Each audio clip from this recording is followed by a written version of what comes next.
Hi friends, welcome to Sri Sai IT Hub.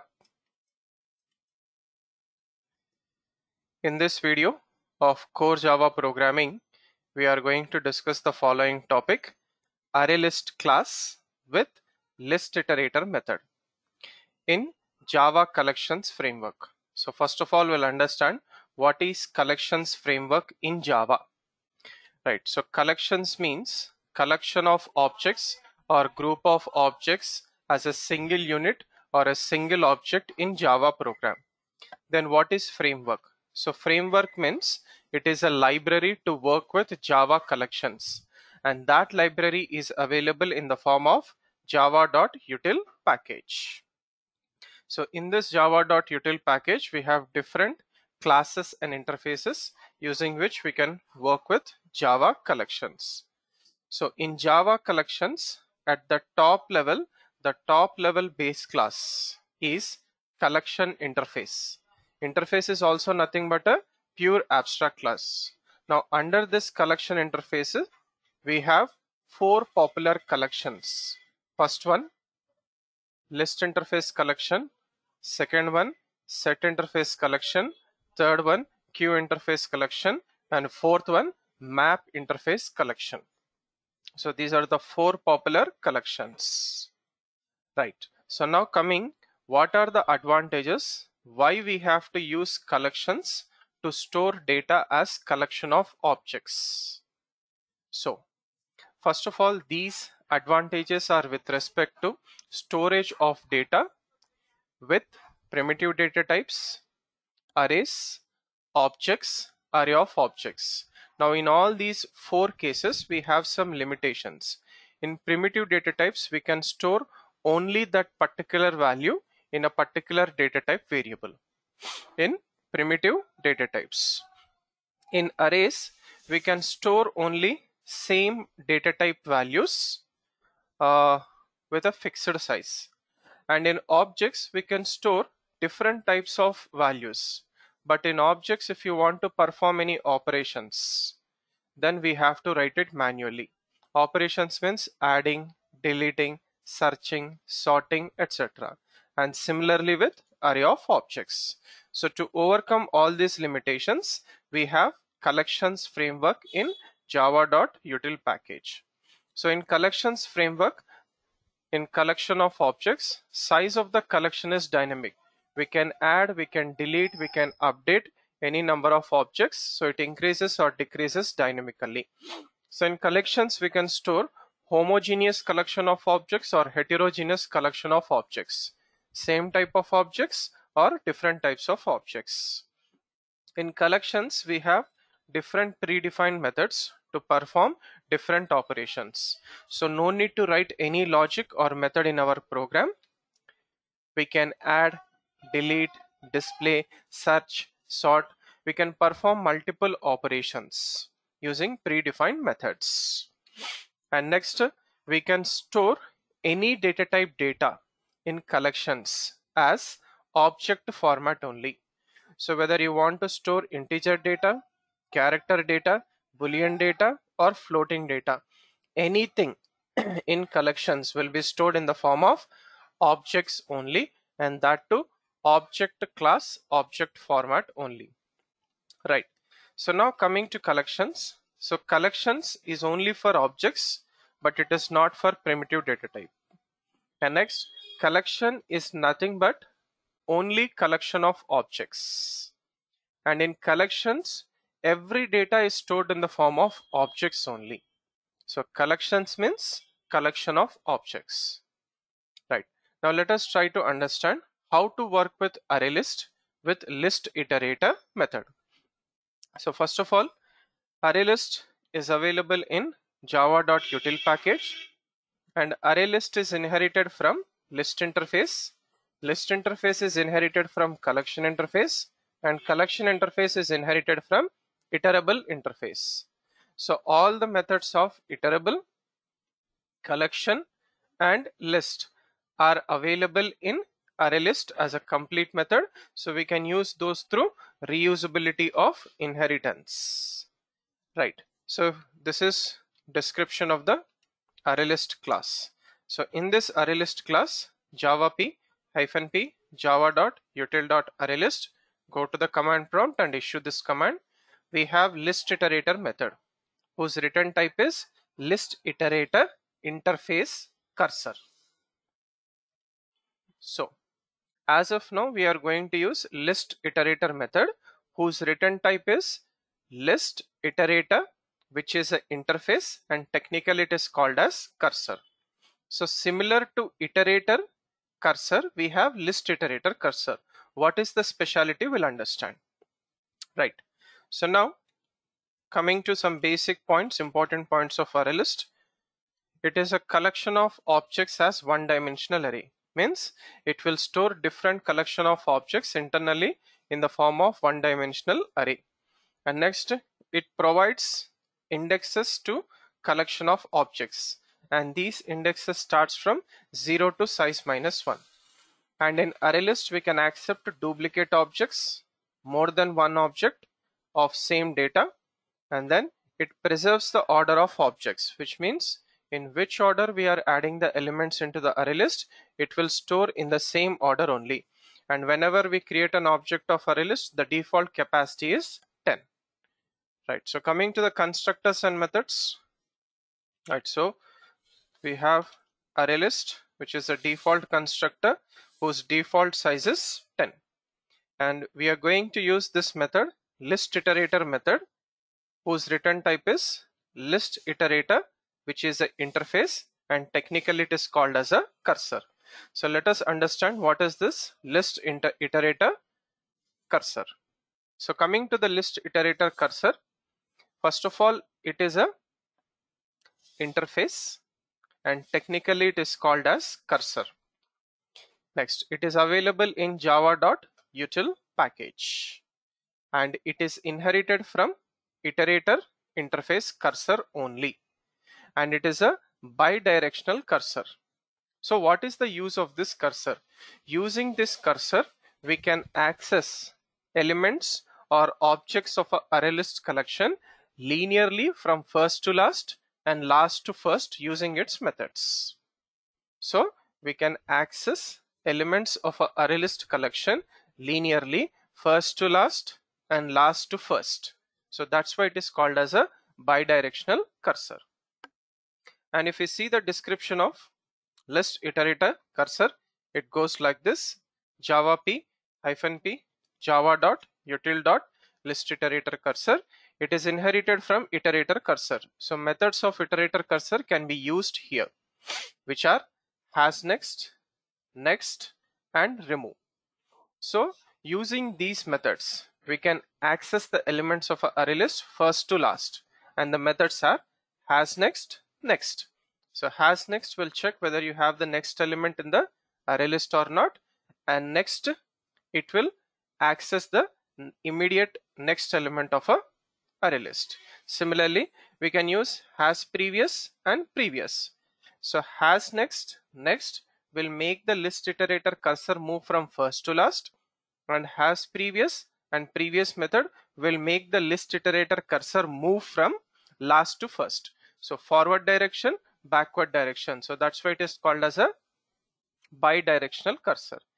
And where, for example, if the cursor is pointing to third element, then we can get the next index, we can get the previous index of the particular element.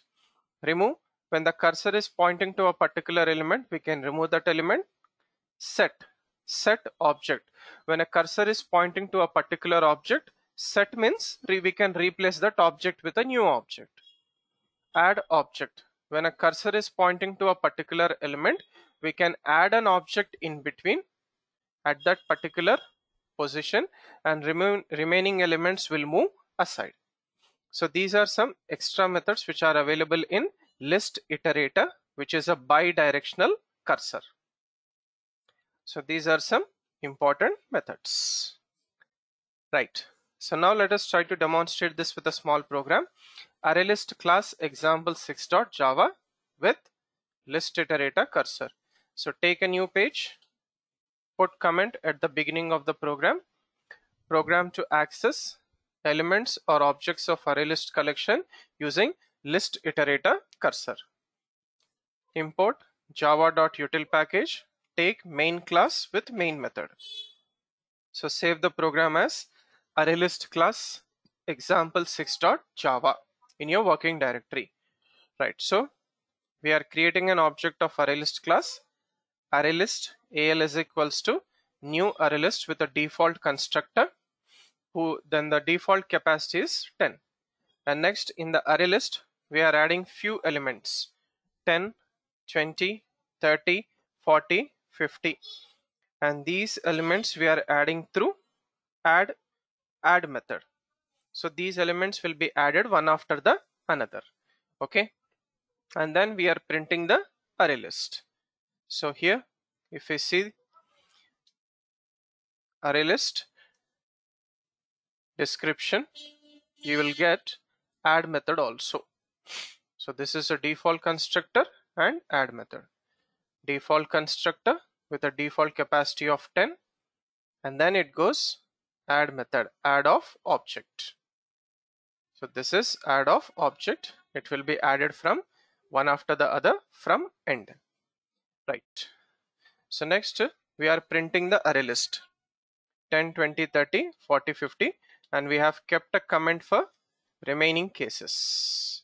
So we'll see one by one. Right. So first let us try to compile this program. Java C ArrayList class example 6.java. Right, so we did not get any error, so we just got a warning, unchecked, unsafe warning, unsafe operation warning. How to remove this, we'll see that in the generic collection. Right, and then let us try to run this Java C ArrayList class example 6. So initially we have 10, 20, 30, 40, 50, 5 elements in a array list. Now these 5 elements we are going to access from first to last using list iterator. So how to do that? So first, right, so let us remove this coding initially. Okay, so step 1, in step 1 call list iterator method on array list. So our array list is AL.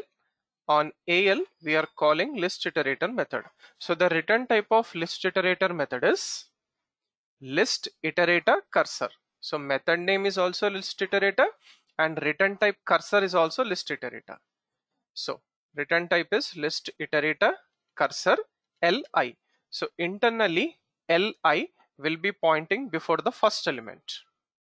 So before the first element it will be pointing.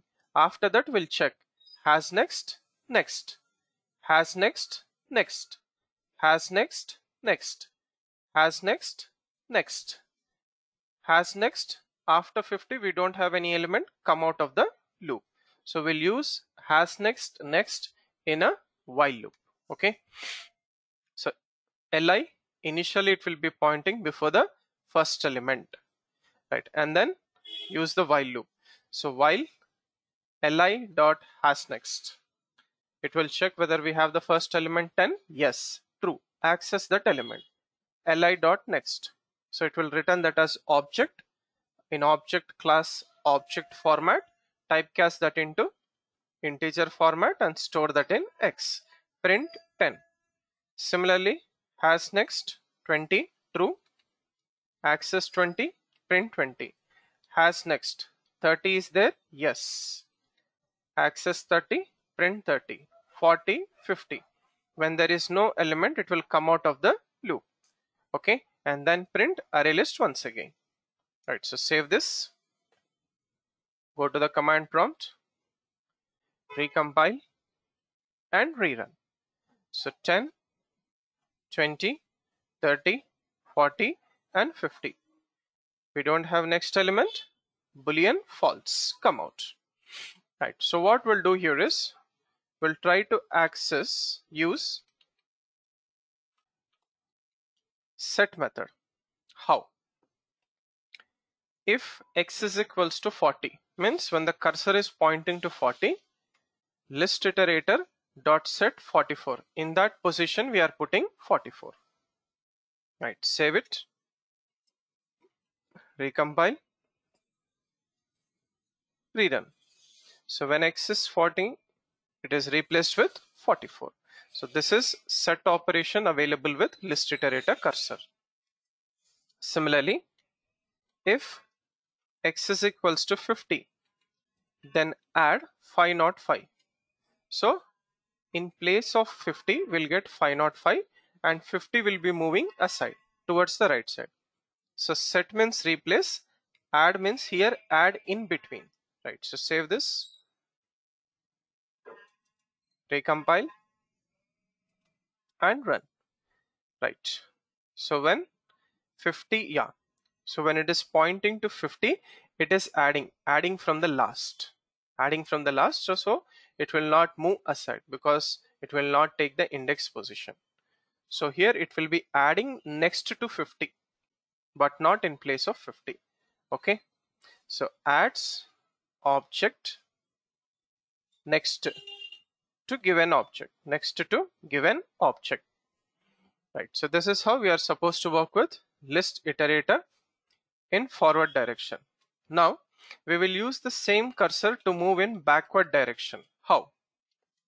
For example, it goes like this, list iterator. So now the cursor is available in the last position. It will be available in the last position. So in that case, from the last, has previous, access the previous, has previous, previous, has previous, previous, has previous, true, access through previous method, has previous, true, access through previous method, has previous, no, come out of the loop, right? So last to first. So has previous, true, li dot previous 50, and then convert that into int, store that in x, print x, last to first, and after that once again print array list, right? So recompile the program and run it, right? If you see here, 505, 50, 44, 30, 20, 10, last to first we are accessing, and then once again we are displaying the array list. So this is how, using the methods of list iterator, we can access first to last and last to first of array list collection. So list iterator is a cursor, and it is a bidirectional cursor which helps us to access objects of array list collection in both the directions. Thank you for watching this video. Do like, comment and share this video, and also subscribe to the YouTube channel Sri Sai IT Hub. Have a nice day.